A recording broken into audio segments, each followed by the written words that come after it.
5 इंतखाबी रियासतों में इंतखाबी मुहिम शबाब पर राय दहिंदगान को लुभाने के लिए सभी जमातों ने झोंकी पूरी ताकत। वजीर आजम नरेंद्र मोदी आज उत्तराखंड और उत्तर प्रदेश में अवामी रैलियों से करेंगे खिताब।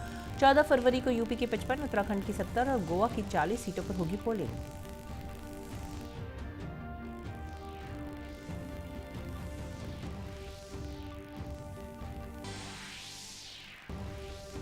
सनअत और तिजारत के मरकजी वजीर पीयूष गोयल ने कहा, भारत अगले 1 महीने में ऑस्ट्रेलिया के साथ अबूरी तिजारती माहे को देगा हतमी शक्ल। बाहिमी तिजारत और सरमायाकारी को बढ़ावा देने के लिए दोनों मुल्क मुतवाज़िन तिजारत माहे की ज़रूरत पर मुत्तफ़िक़।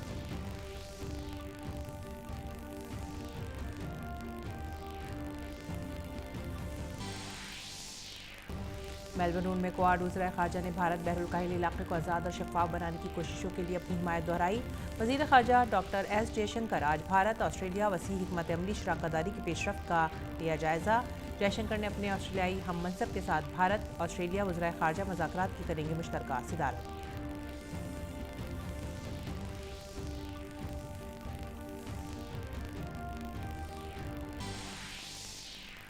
दूरदर्शन आज उत्तर प्रदेश के बरेली में करेगा डीडी कॉन्क्लेव का इनेकाद। मरकजी वज़राए सियासी जमातों के नुमाइंदों और दानिश्वर रियासत के जुड़े तमाम मौज़ूआत पर करेंगे बातचीत।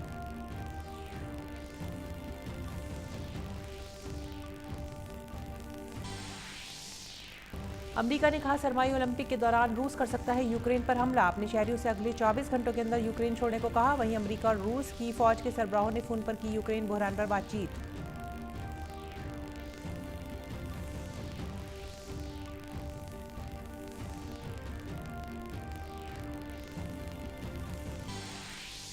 खेलों में 3 मैचों की वनडे सीरीज में भारत ने किया वेस्टइंडीज के खिलाफ क्लीन स्वीप। तीसरे मैच में भारत ने वेस्टइंडीज को 96 रन से दी शिकस्त। श्रेयस अय्यर को शानदार 80 रन बनाने के लिए मिला मैन ऑफ द मैच। वहीं सीरीज में 9 विकेट लेने के लिए प्रसिद्ध कृष्णा बने मैन ऑफ द सीरीज।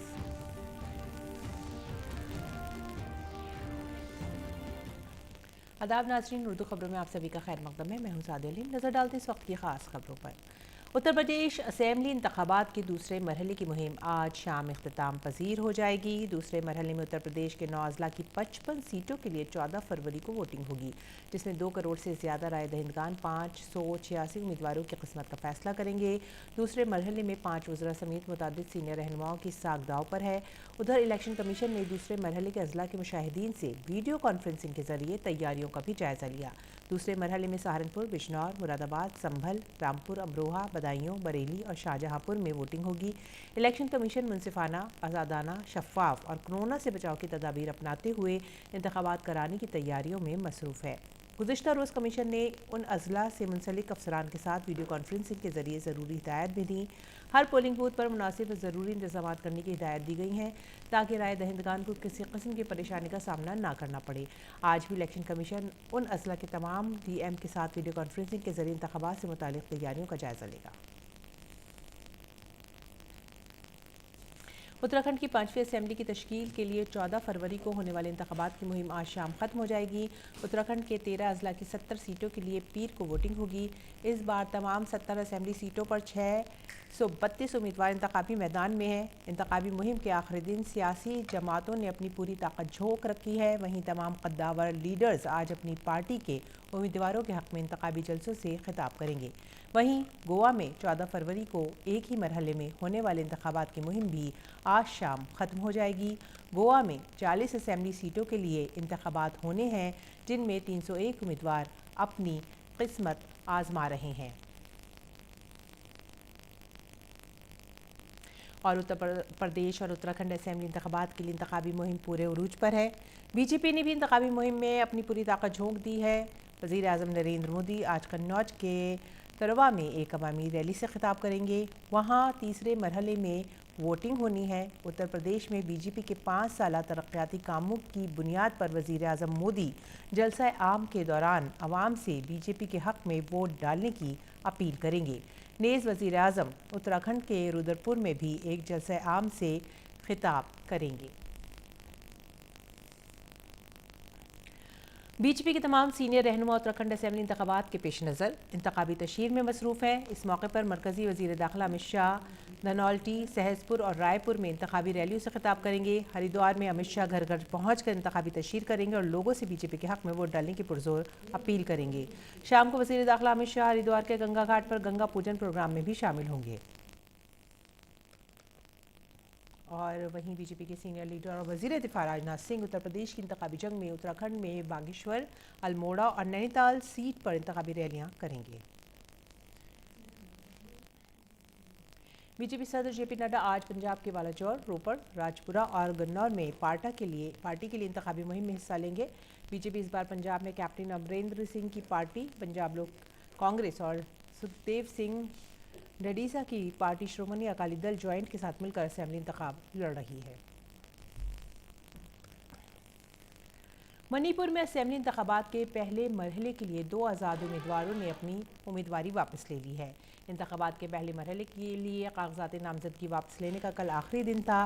पहले मरहले में 38 असेंबली हलकों के लिए 28 फरवरी को पोलिंग होगी। और दूरदर्शन आज उत्तर प्रदेश के बरेली में डीडी कॉन्क्लेव का इनेकाद कर रहा है। इस कॉन्क्लेव में इत्तलात और नशरियात के वजीर अनुराग सिंह ठाकुर के अलावा अवामी नुमाइंदे, दानिश्वर, रियासत के सियासी मंजरनामे और जामी तरक्की पर तबादला ख्याल करेंगे।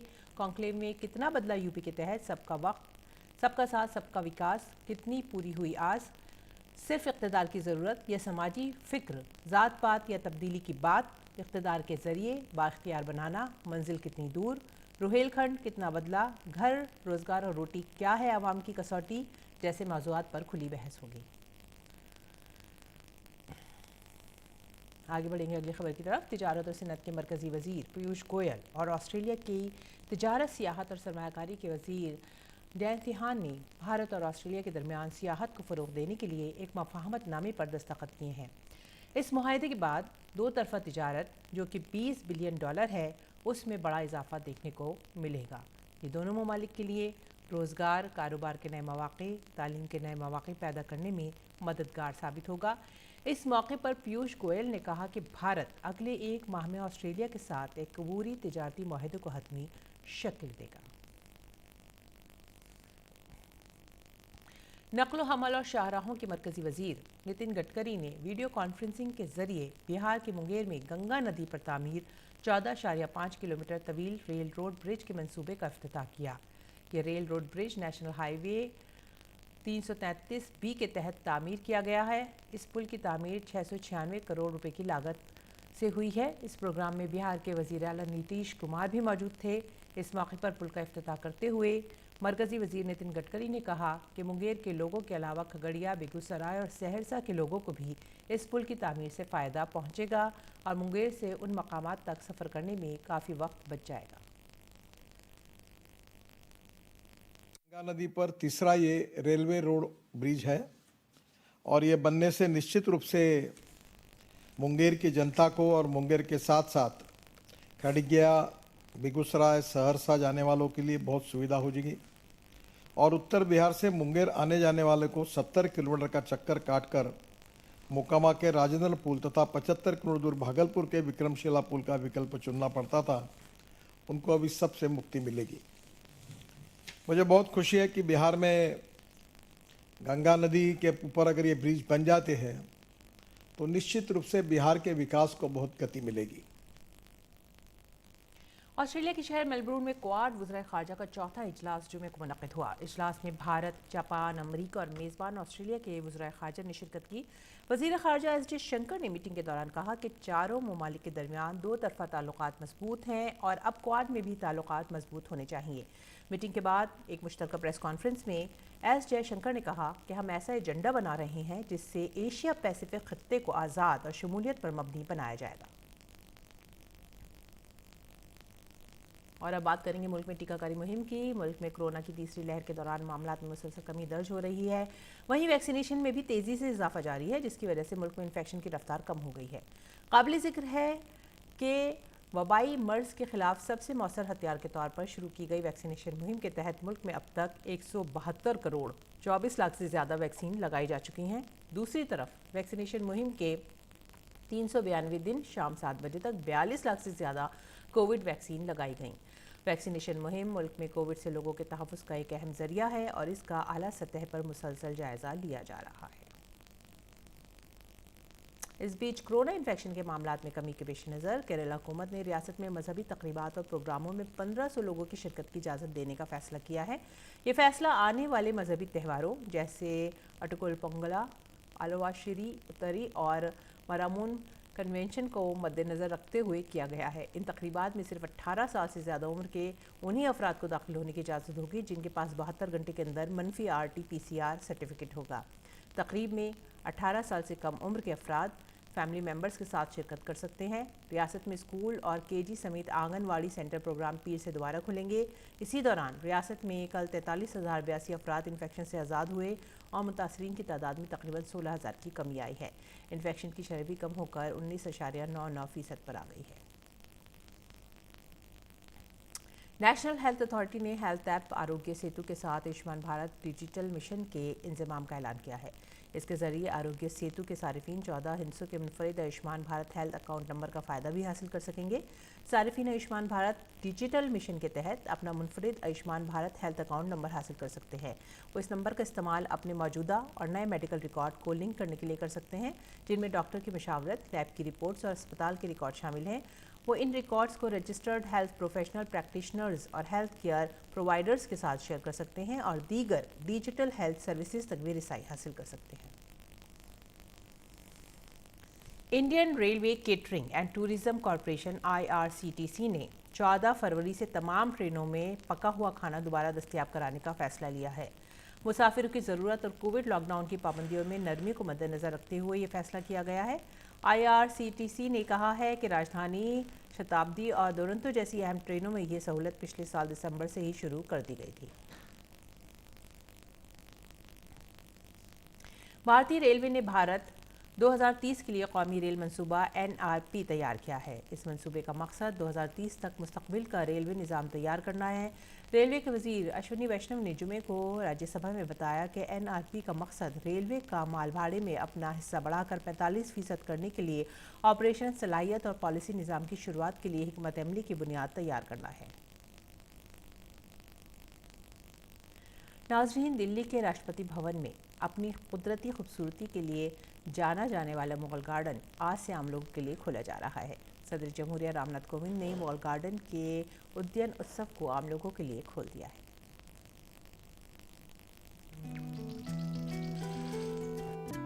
राष्ट्रपति भवन का मशहूर मुगल गार्डन अपनी खूबसूरती के लिए जाना जाता है। मुगल गार्डन 12 फरवरी से आम लोगों के लिए खोला जा रहा है। लोग 12 फरवरी से 16 मार्च तक मुगल गार्डन की खूबसूरती का दीदार कर सकेंगे। मुगल गार्डन रोजाना सुबह 10 बजे से शाम 5 बजे तक खुलेगा। सदर जमहूरिया रामनाथ कोविंद ने जुमेरात को राष्ट्रपति भवन का सालाना उद्यान उत्सव आम लोगों के लिए खोल दिया है। वबा के दौरान मुसलसल दूसरे साल भी एहतियाती इक़दामात के साथ मुगल गार्डन खोला जा रहा है। पिछले साल की तरह इस साल भी एहतियाती इक़दामात की वजह से दाखिला रास्त तौर पर नहीं होगा। विजिटर्स को सिर्फ एडवांस ऑनलाइन बुकिंग के जरिए ही मुगल गार्डन को देखने की इजाज़त होगी। लोग यहाँ पे आने के लिए ऑनलाइन बुकिंग के द्वारा ही आ सकते हैं। वॉक इन एंट्री इस बार नहीं है क्योंकि हम लास्ट ईयर की पिछले साल की तरह ही कोविड प्रोटोकॉल का सम्मान कर रहे हैं और ऑनलाइन बुकिंग rb.nic.in से जाकर के की जा सकती है। सवेरे 10 बजे से शाम 5 बजे तक ही खुला रहेगा। ये 7 स्लॉट में डिवाइड किया हुआ है। एक स्लॉट 1 घंटे का है जिसमें 100 लोग आ सकते हैं। मुगल गार्डन में इस बार 11 किस्म के तकरीबन 10,000 ट्यूलिप के पौधे हैं। 138 तरह के गुलाब और 70 तरह के तकरीबन 5,000 फूल यहाँ आने वालों का इस्तकबाल करेंगे। दवाओं की अहमियत के हामिल पौधों से आरास्ता हर्बल गार्डन लोगों की तवज्जो का मरकज बना हुआ है। 11 प्रकार की ट्यूलिप्स हमारे मुगल गार्डन्स में आए, अलग अलग कलर के हैं। ट्यूलिप्स के अलावा भी बहुत सा वैरायटीज़ हैं फूलों की जो आप देख सकती हैं। 138 प्रकार के गुलाब हैं अलग अलग रंगों में। और भी गार्डन्स हैं उनको भी हम खोलते हैं और उसमें हर्बल गार्डन एक बहुत ही अच्छा गार्डन है जहाँ पे अनेक प्रकार की औषधियों के पौधे हैं। 70 वैरायटीज़ की जो है सीजनल फ्लावर्स है, जैसे जिसमें मेन है स्टॉक जिसको कहते हैं माइथोला इंकाना। ये काफ़ी खुशबूदार होता है। सीड कलेक्शन से लेकर के और सोइंग से लेकर के बाद में तक फ्लावरिंग तक पूरे जो है पूरे साल भर लगना पड़ता है, तब जाके गार्डन तैयार होता है। ये मुगल गार्डन जो है विशेषकर ये है कि और गार्डनों से ये भिन्न है, इसलिए है इसमें ट्रीज भी हैं, इसमें परमानेंट फीचर जैसे ट्रीज हैं, क्रीपर्स हैं, श्रब्स हैं और रोजेज हैं और सीजनल फ्लावर्स भी इसमें हैं, बल्बस फ्लावर इसमें हैं। मुगल गार्डन में जहां 70 किस्म के फूलों के पौधे हैं तो वहीं हर्बल गार्डन में 33 जड़ी बूटी के पौधे हैं। 50 किस्म की 300 बोनसाई भी यहाँ मौजूद हैं। मुगल गार्डन में एक छोटा कैक्टस कॉर्नर भी तैयार किया गया है। यहाँ के सेंट्रल लॉन में शानदार डिजाइन में फ्लावर कारपेट भी सजाए जाएंगे। दिल्ली से मेघना देव की रिपोर्ट, डीडी न्यूज़ उर्दू खबरें। और अब नजर डालेंगे बैनुल अक़वामी खबरों पर। यूक्रेन बहरान पर रूस और मगरबी ममालिक के दरमियान कशीदगी जारी है। अमरीकी सदर Joe Biden, German chancellor Olaf Scholz और फ्रांसीसी सदर एमेनुअल मैक्रों समेत मगरबी रहनुमाओं ने रूस को वार्न किया है कि अगर उसने यूक्रेन पर हमला किया तो उस पर सख्त पाबंदियां आयद की जाएंगी। व्हाइट हाउस ने अपने एक बयान में कहा है कि पुतिन ने जिस तरह अपनी फौज तैयार की है और उसे यूक्रेन में तैनात किया है और हमें जो खुफिया जानकारी मिली है उससे वाज़ेह है कि रूस अस्करी कार्रवाई करेगा। इसके अलावा बयान में ये इम्कान भी जाहिर किया गया है कि रूसी फौजी कार्रवाई सरमाई ओलंपिक्स के अख्तिताम से कबल भी हो सकती है। व्हाइट हाउस ने कहा है कि जर्मनी, पोलैंड, आर्मीनिया में तैनात अमरीकी फ़ौजियों को रूस से लड़ने के लिए यूक्रेन नहीं रवाना किया जा रहा है। वो हमले के खिलाफ नेटो के इलाके का दिफा करने जा रहे हैं। अमरीकी फ़ौज कौमी सलामती के मुशीर जैक सलोन ने कहा कि अमरीकी इंटेलिजेंस महकमे का मानना है कि यूक्रेन पर जल्द हमला किया जा सकता है। रूस के सदर व्लादिमीर पुतिन 20 फरवरी को बीजिंग में सरमाई ओलंपिक्स के अख्तिताम से कबल हमला करने का हुक्म दे सकते हैं। यूक्रेन बहरान पर रूस और मगरबी ममालिक के दरमियान कशीदगी जारी है। अमेरिका, जर्मनी और फ्रांस ने रूस पर सख्त पाबंदियों का इंतबाह दिया है।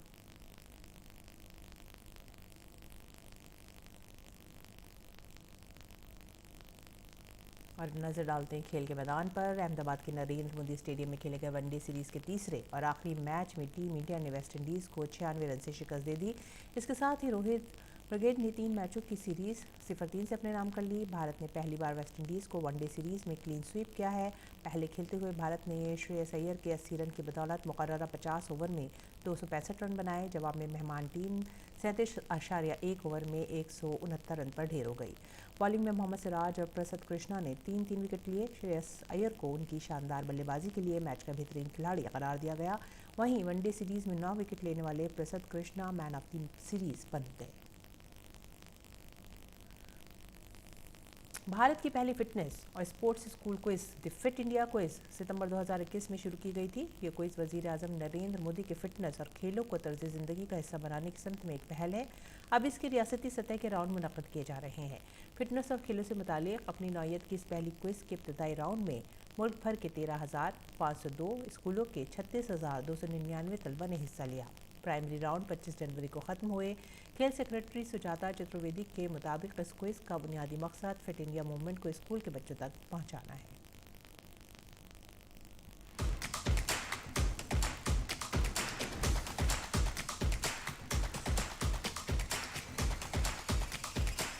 किस तरीके से आप देखते हैं इस क्विज का इम्पैक्ट खासतौर से बच्चों पे? ये जो फिट इंडिया क्विज़ है ये अपने तरीके का सबसे बड़ा क्विज़ है और आज तक कभी हुआ नहीं है। ये अभी इसका स्टेट राउंड शुरू हो रहा है। इसमें 36,000 से अधिक बच्चे आए हैं 13,000 से अधिक स्कूलों से। आपको बताते हुए खुशी हो रही है मुझे कि अधिक बच्चे गवर्नमेंट स्कूल से हैं, उसमें भी 40% लड़कियां हैं और कुछ 5वीं कक्षा के भी छोटे छोटे बच्चों ने इसमें आकर वो यशस्वी हुए हैं।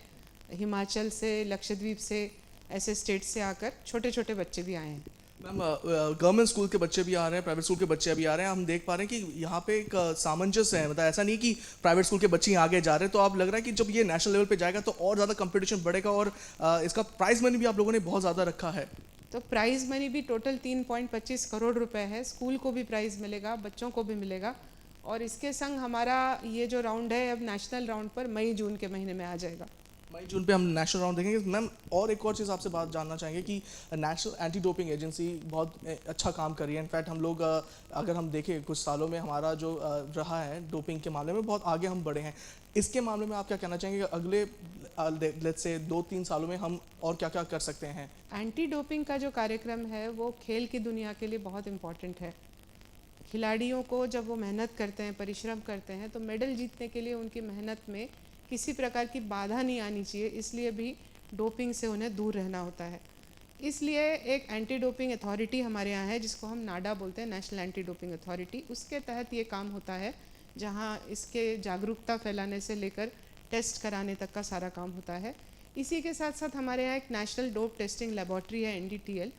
NDTL पिछले कुछ वर्षों में किसी वजह से जो इसकी वैश्विक बॉडी थी उसके द्वारा इसको काम करने से रोका गया था। अभी मुझे खुशी है कि वो काम हमें फिर से करने का परमिशन मिल गया है, टेस्टिंग फिर से शुरू हो गई है और हम आगे बढ़कर पूरे देश में जहाँ जहाँ स्पोर्टिंग इवेंट्स होते हैं वहाँ खिलाड़ियों को जागरूक करेंगे और उनको डोपिंग के बारे में समझ देंगे कि वो खेल की दुनिया में अपना समर्पण मेहनत से दिखाएं और डोप से दूर रहें।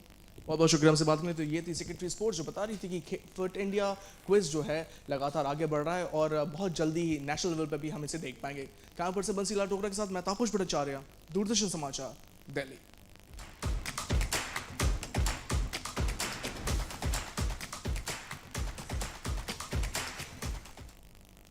नाजरीन, लता मंगेशकर आज हमारे दरमियान नहीं है, लेकिन मद्दाहों के दिलों में वो हमेशा रहेंगी।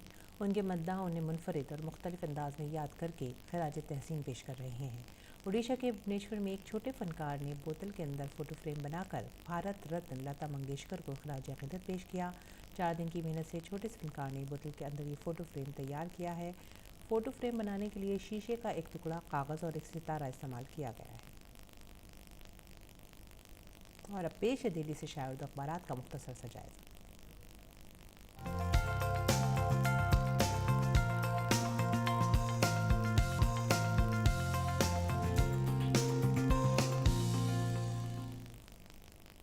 नाज़रीन, दिल्ली से शाये अखबारात में जो पहली सुर्खी ली है हमने है रोज़नामा राष्ट्रीय सहारा से, और ये है हिजाब तनाज़े को लेकर सभी के आइनी हुकूक़ का तहफ़्फ़ुज़ होगा और मुनासिब वक्त पर इस मसले पर गौर किया जाएगा।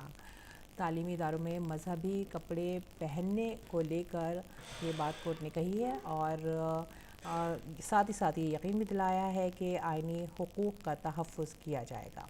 अगली खबर जो है वो भी है रोज़नामा राष्ट्रीय सहारा से ही, और इसमें वज़ीर ख़जाना निर्मला सीतारमण का ये बयान है कि रोज़गार में इजाफ़ा और अफरात ज़र कंट्रोल में है। दूसरी खबर है हमारे समाज से। आइन के लिए सबसे बड़ा ख़तरा है ख़ानदानी सियासत, वज़ीर आज़म नरेंद्र मोदी का बयान। परिवारवाद जो है वो कॉन्स्टिट्यूशन आइन के लिए एक बड़ा ख़तरा है और इससे बचना इंतहाई ज़रूरी है। वज़ीर आज़म नरेंद्र मोदी जी ने अपने ख़िताब में ये कहा है और इसको सुर्खी बनाया हमारा समाज ने। आगे बढ़ेंगे अगली सुर्खी की तरफ, और ये अखबार मशरिक़ से, और ये है बजट इजलास का पहला मरहला ख़त्म, राज्यसभा में मुतय्यना वक्त से ज़्यादा काम हुआ है। अखबार मशरिक़ की अगली सुर्खी जो हमने ली है वो है ड्रोन से खेती को फ़रोग़ देने के लिए आए एग्रीकल्चरल के तलबा। खेती और ज़राई शोबे में टेक्नोलॉजी के इस्तेमाल को फ़रोग़ देने के लिए लगातार एक मुहिम जारी है और इस पर बहुत तेज़ी से काम किया जा रहा है। तो ये थी आज की सुर्खियाँ उर्दू अखबारात की, और अब नज़र डालेंगे मौसम के मिजाज पर।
और आखिर में सुर्खियाँ एक बार फिर से। 5 इंतखाबी रियासतों में इंतखाबी मुहिम शबाब पर राय दहिंदगान को लुभाने के लिए सभी जमातों ने झोंकी पूरी ताकत। वज़ीर आज़म नरेंद्र मोदी आज उत्तराखंड और उत्तर प्रदेश में अवामी रैलियों से करेंगे खिताब।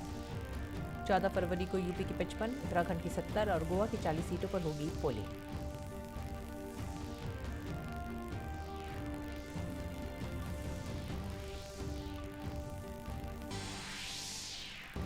सनअत और तिजारत के मरकजी वजीर पीयूष गोयल ने कहा, भारत अगले 1 महीने में ऑस्ट्रेलिया के साथ उबूरी तिजारती माहदे को देगा हतमी शक्ल।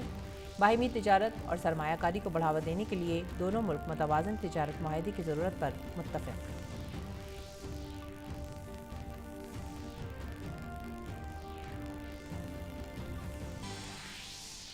मेलबुर्न में क्वाड वज़ीर ख़ारजा ने भारत बहरुल काहिल इलाके को आज़ाद और शफाफ बनाने की कोशिशों के लिए अपनी हिमायत दोहराई। वज़ीर ख़ारजा डॉक्टर एस जयशंकर आज भारत ऑस्ट्रेलिया वसी हिकमत अमली शराकत दारी की पेशरफ्त का लिया जायज़ा। जयशंकर ने ऑस्ट्रेलियाई हम मनसब के साथ भारत ऑस्ट्रेलिया वज़ीर ख़ारजा मुज़ाकरात की करेंगे मुश्तरका सदारत।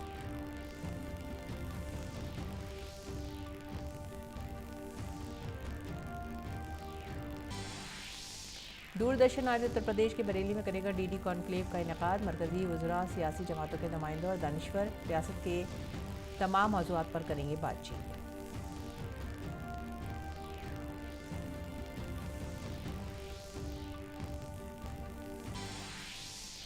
अमेरिका ने कहा, सरमाई ओलंपिक के दौरान रूस कर सकता है यूक्रेन पर हमला। अपने शहरियों से अगले 24 घंटों के दौरान यूक्रेन छोड़ने को कहा। वहीं अमेरिका और रूस की फौज के सरबराहों ने फ़ोन पर की यूक्रेन बहरान पर बातचीत।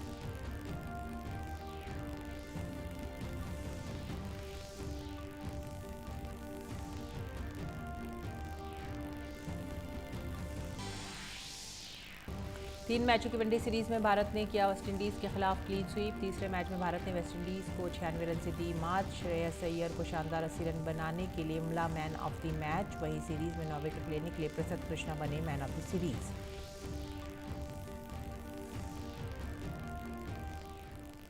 इसी के साथ ही अब वक्त हो गया है आप सभी से विदा लेने का। आप हमारी पूरी टीम को दीजिए इजाज़त। आदाब।